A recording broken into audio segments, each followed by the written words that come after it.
ويستمر الأهلي في تحقيق الأرقام القياسية، وحكاية الأهلي في دوري أبطال أفريقيا هي الأمتع والأجمل. دايما بتفكرني كأنك بتتفرج على فيلم انت حبه جدا وحابب كل تفاصيله، وانا وانت وكل الناس متأكدين ان البطل هينتصر في النهاية، لكن كل مرة بيبقى فيه عقبات جديدة بأفكار جديدة عشان تخليك متحمس انك تكمل الفيلم. وقصة الفيلم محبوك قوي، ساعات بيجيلك شك ايه ده، هو البطل ممكن يموت، ايه ده هو البطل ممكن ما ينتصرش هو في النهاية. وممكن بعض الاوقات وانت بتتفرج على الفيلم فعلا البطل يموت وما ينتصرش، لكن في 99% البطل بيتوج في النهاية، وهو ده اللي بيحصل للاهلي مع دوري ابطال افريقيا. وهي دي بقى حكاية الاهلي في دوري ابطال افريقيا، شاء من شاء وابى من ابى، الاهلي هو ملك افريقيا، بعبع افريقيا بالارقام وبالتاريخ. اصل تعالى كده احكي لك ارقامه القياسيه، مين هيقدر ينافسه في انه بيوصل للنهائي الخامس على التوالي؟ والاهلي من 20 مره لعب نصف النهائي، تأهل 17 مره في تاريخه، ده غير ان انت في اخر 8 سنين انت واصل للنهائي 7 مرات، في اخر 4 سنين محقق اللقب 3 مرات، في 2020 21 و23 وان شاء الله تبقى 24. وكولر اللي بيقدر يكسر رقم مانويل جوزيه 19 مباراة بلا هزيمة في دوري ابطال افريقيا، النهاردة بتكون المباراة ال20 بلا هزيمة، وبيعادل رقم الترجي اللي هنقابله في النهائي بعد ما قدر الترجي يكسب كمان صن داونز، وهتكون مواجهة نارية. انت كسبت الترجي قبل كده في فاينل، وهو قدر يكسبك قبل كده في فاينل، فمين هيحسم الفاينل ده؟ الاهلي لو قدر يكسب الترجي او خرج بدون هزيمة هيكسر الرقم القياسي. وفي لسه في ناس بتقولك بعد كل اللي بيحصل ده اصل الاهلي بيكسب بالحظ، اصل الاهلي بيكسب بالتحكيم، لو يوم الحظ سابه حكامه بيلحقوه. يا جماعة هو معقول الحظ والتحكيم يقف معاك كل السنين دي، كل التاريخ ده وكل البطولات دي؟ اعتقد ان هم بيقولوا كده عشان يصبروا نفسهم، ولكن انت في حضرة الاهلي لازم تقف تقدير واحترام لتاريخه الكبير اللي بيصنعه في افريقيا. والله بتحس خلاص بقى احنا كل سنة رايحين نعمل ايه يا ولاد؟ رايحين نتأهل ان شاء الله. والجيل اللي انت عندك عليه علامات كتير جدا ده هو اللي عامل كل الارقام القياسية دي. حد يقول لي اصل افريقيا مبقاش فيها كبير والفرق كلها بقت وحشة فانتوا بتكسبوها بسهولة، طب انتوا ليه كمان يا جماعه ما بتعملوش زينا لما احنا بنقدر نكسبها بسهوله؟ وانا متفقه معاك ان الاهلي بقى خلاص بيكسب البطولات بالخبره والتمرس بس بشخصيه البطل. ان امبارح فعلا الاهلي لقن مازيمبي درس قروي، ثلاثيه مستحقه جدا للاهلي. ان شاء الله تكون البطوله ال12 يا اهلي، ولكنها مش هتكون مباراه سهله مع الترجي اللي قدر يكسب صن داونز ذهابا وايابا. وافتكروا انا قلت لكم لو الترجي لعب بنفس طريقه الوداد مع صن داونز هيقدر ان هو يكسب. مش طولت عليكم في المقدمه بس كانت مستحقه جدا للاهلي،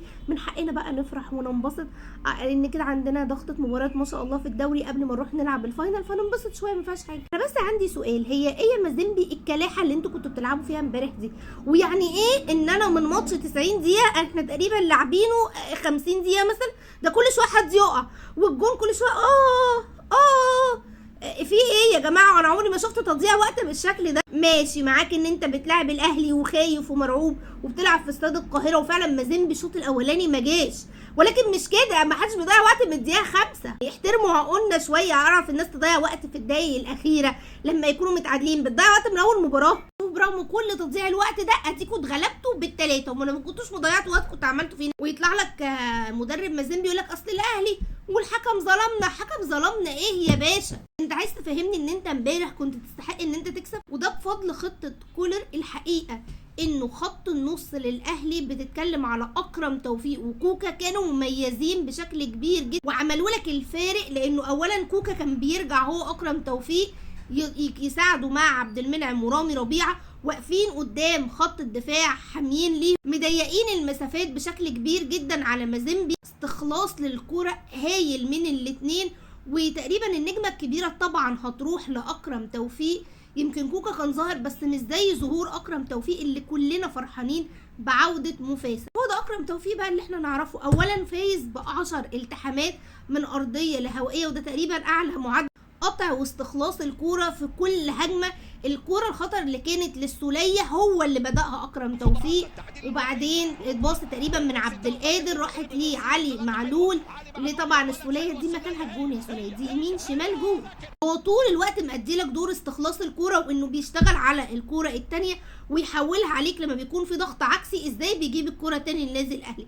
عجبني جدا كمان الكرة اللي كانت 1-2 ما بينه وما بين هاني، اداها لبيرسي تاوي، يمكن هي ضاعت بس بيوريك ازاي اكرم تطور جدا المباراة دي، كان يستحق ان هو يسجل الهدف الثالث علشان يكون تتويج بقى ليه، فيبقى هو مان اوف ذا ماتش. كولر كان بيلعب بنفس الفكرة، هو بيلعب ب كوكا واكرم توفيق قدامه مستولاه، شفنا الكرة اللي ضيعها، الكرة كمان في كرة تانية راحت له اللي كانت طويلة قوي عليه ملحقهاش وطلع عليها الحاج. عارفة ان في ناس كتير قوي بتنتقد السولية، ولكن السولية برضو لسه راجع من الاصابة، لسه الجهد البدني ما بقاش زي الاول. شفت اللقطة اللي هو كان خارج فيها متعصب شوية ورمى الازايز. انا صراحه ما بحكمش على اللعيبه وهي خارجه من تبديل او اي حاجه، لانه كل لاعب اكيد بيبقى حابب ان الاهلي يكسب، ولكن ممكن هو متضايق انه ضيع كوره، متضايق ان اداؤه ما كانش كويس، مش لازم ان هو يكون متضايق من كولر ان هو بدله. فعادي يا جماعه وبتحصل وما نكبرش الموضوع، وهو السوليه بيفكر في نفسه، عادي ان اللاعب يكون متضايق. هو اصلا كسر له ازازتين وبعد كده قعد سكت عادي وكمل الماتش، يعني ما خرجش عن النص، وده الاهم. فكرة كمان كولر انه كان بيلعب بعبد القادر وبيرسي تاو، بتلاقيهم اوقات كتيرة في العمق، وانا بقالي كتير قوي ما شفتش عبد القادر بيلعب على العمق وكان مميز فيها. عبد القادر اللي بيتطور بشكل كبير جدا، الناس هتقول شايف يا كولر هو ده كنت اللي مقعده، لا هو كان يستحق انه يقعد، لانه عبد القادر كان عنده انانية كبيرة جدا، كان بيقعد يرقص 1 2 3 4 والكرة تضيع 1 2 3 4 وما بستفدش حاجة. وكرة القدم دي لعبة جماعية، شوف بقى لما لعبت لعب جماعي ازاي وشك نور. هل عبد القادر لسه بيلعب لعب فردية؟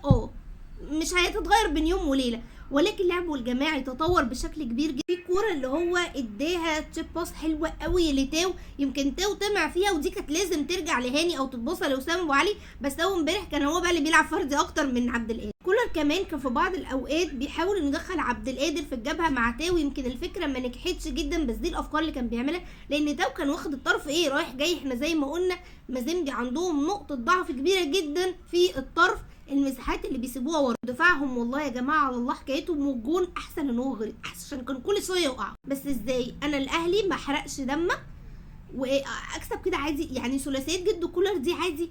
لا، عارف اللي هو احنا الهيبه لازم كده نعيشك اجواء سسبنس. فالاهلي بعد 500 فرصه اللي جات له الشوط الاولاني بيخرج 0-0، وبينزل مازيمبي بقى الشوط الثاني هو اللي بيحاول انه يخطف.